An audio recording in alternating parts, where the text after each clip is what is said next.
ವಚನ ಕ್ರಾಂತಿಯ ಹರಿಕಾರ ಹಾಗೂ ನಿರ್ವಿಕಲ್ಪ ಸಮಾಧಿ ಹೊಂದಿದ ಬಸವಣ್ಣ ಸ್ಥಾಪಿಸಿದ ಶ್ರೀ ಕ್ಷೇತ್ರ ಉಳವಿ ಚನ್ನಬಸವೇಶ್ವರ ಕ್ಷೇತ್ರದ ಮಹಾರಥೋತ್ಸವ ಇದೇ ತಿಂಗಳ 24ರಂದು ಜರುಗುತ್ತದೆ.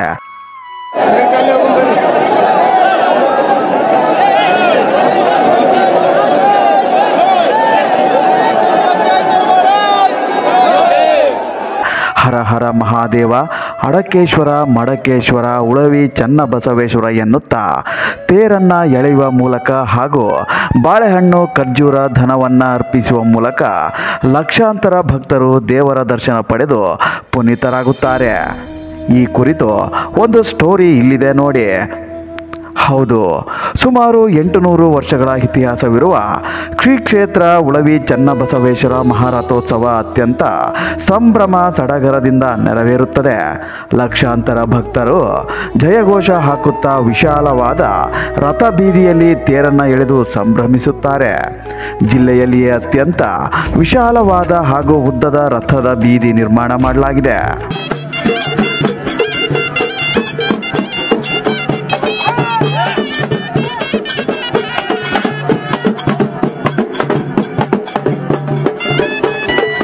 ಈ ರಥ ಬೀದಿಯಲ್ಲಿ ಶೃಂಗರಿಸಿದ ರಥವನ್ನ ಮಾಘ ನಕ್ಷತ್ರದ ಶುಭ ಸಂದರ್ಭದಲ್ಲಿ ರಥ ಕಾಣಿಕೆ ಅರ್ಪಿಸಿ ರಥ ಎಳೆಯಲಾಗುತ್ತದೆ.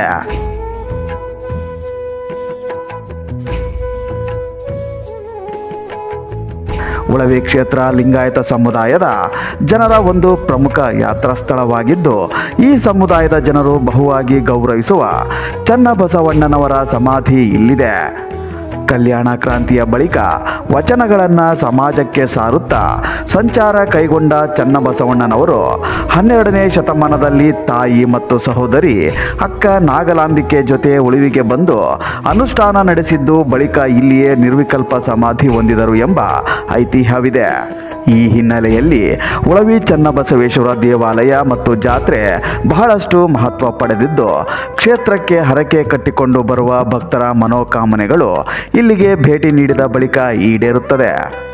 ಜಾತ್ರೆಯ ದಿನ ರೈತರು ಹಳ್ಳನ್ನು ತೇರಿಗೆ ಕಟ್ಟುತ್ತಿದ್ದು, ಇದರ ಮೇಲೆ ತೇರಿನ ಚಕ್ರ ಎಳೆದು ಬಂದ ನಂತರ ಬಿತ್ತಲು ಅಣಿಯಾದ ಬೀಜವಾಗಿ ಮಾರ್ಪಾಡಾಗುವುದು ಇಲ್ಲಿನ ವಿಶೇಷತೆಗಳಲ್ಲೊಂದಾಗಿದೆ. ಇಲ್ಲಿಂದ ಬೀಜಗಳನ್ನು ಸಂಗ್ರಹಿಸಿ ಬಳಿಕ ತಮ್ಮ ಹೊಲಗಳಲ್ಲಿ ಉತ್ತುತ್ತಾರೆ. ಉಳವಿ ಜಾತ್ರೆಯು ಚಕ್ಕಡಿ ಜಾತ್ರೆ ಎಂತಲೂ ಖ್ಯಾತಿ ಪಡೆದಿದೆ. 106 ಕಿಲೋಮೀಟರ್ ದೂರದಿಂದ ರೈತರು ಚಕ್ಕಡಿಯಲ್ಲಿ ತಾವು ಬೆಳೆದ ಬೆಳೆಗಳ ಒಂದು ಪಾಲನ್ನು ಕ್ಷೇತ್ರಕ್ಕೆ ದಾನವಾಗಿ ನೀಡುವುದಲ್ಲದೆ ಇಲ್ಲಿಗೆ ಬಂದು ತಮ್ಮ ಜಾನುವಾರುಗಳಿಗೆ ಬಸವಣ್ಣನ ದರ್ಶನ ಮಾಡಿಸ್ತಾರೆ.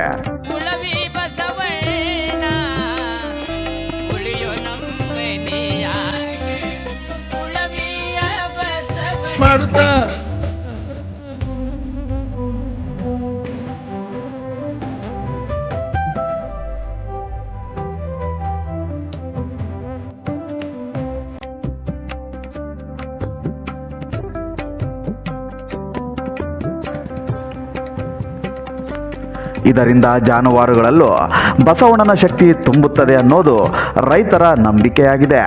ಧಾರವಾಡ, ಬೆಳಗಾವಿ, ಕಿತ್ತೂರು, ವಿಜಾಪುರ, ಕಲಬುರಗಿ, ಗದಗ, ಕೊಪ್ಪಳ ಸೇರಿದಂತೆ ವಿವಿಧೆಡೆಯಿಂದ ವಾರಗಳ ಮೊದಲೇ ಜಾತ್ರೆಗೆ ಬಂದು ಸೇರಿಕೊಳ್ಳುವ ಬಸವಣ್ಣನವರ ಭಕ್ತರು ಚನ್ನಬಸವಣ್ಣನ ದರ್ಶನ ಪಡೆಯುತ್ತಾರೆ.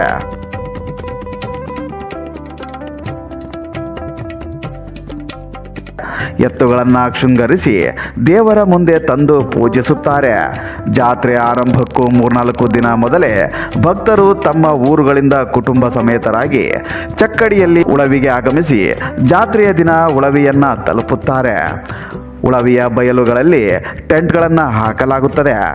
ದೇವಸ್ಥಾನ ಮಂಡಳಿ ಇಂತಹ ಭಕ್ತರಿಗೆ ನೀರು, ಊಟದ ವ್ಯವಸ್ಥೆ ಕಲ್ಪಿಸಲಾಗುತ್ತದೆ.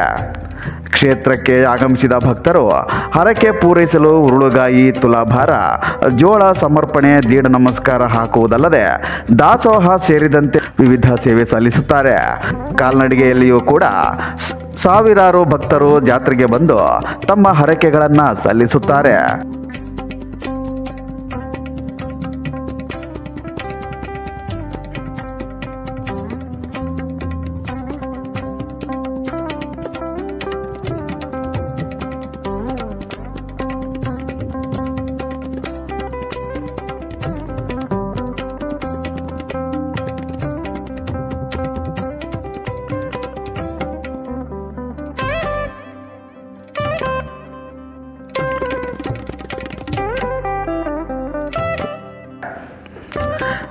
ಜಗತ್ಪ್ರಸಿದ್ಧ ಉಳವಿ ಚನ್ನಬಸವಣ್ಣನವರ ಜಾತ್ರೆಗೆ ಕಲಘಟಗಿ ತಾಲೂಕಿನ ಹಿರೇಹೊನ್ನಿಹಳ್ಳಿ ಗ್ರಾಮದಿಂದ ಒಟ್ಟು 25 ಎತ್ತಿನ ಚಕ್ಕಡಿಗಳು ಇಂದು ಉಳಿವಿಗೆ ಅದ್ಧೂರಿಯಾಗಿ ವಾದ್ಯಮಗಳೊಂದಿಗೆ ಸಾಗಿದ್ದವು.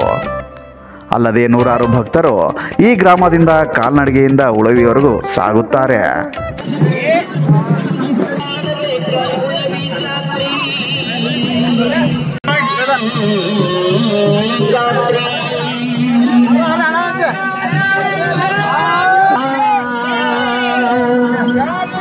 ಉಳವಿ ಜಾತ್ರೆಗೆ ಹೋಗಬೇಕು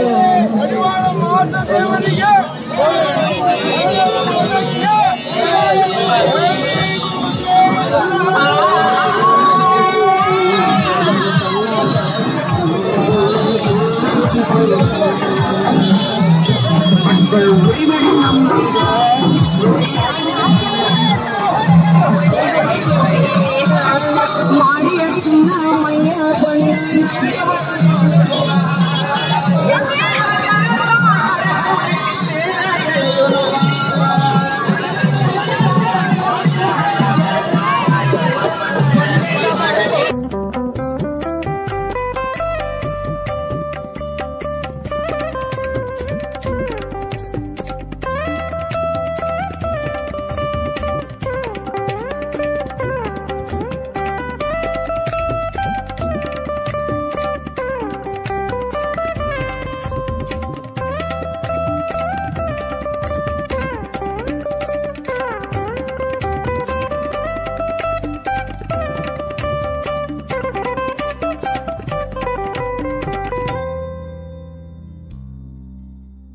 ಚಿರಾಯು ಕನ್ನಡ ಟಿವಿ, ನಿಮ್ಮ ಪರ ನಮ್ಮ ಧ್ವನಿ.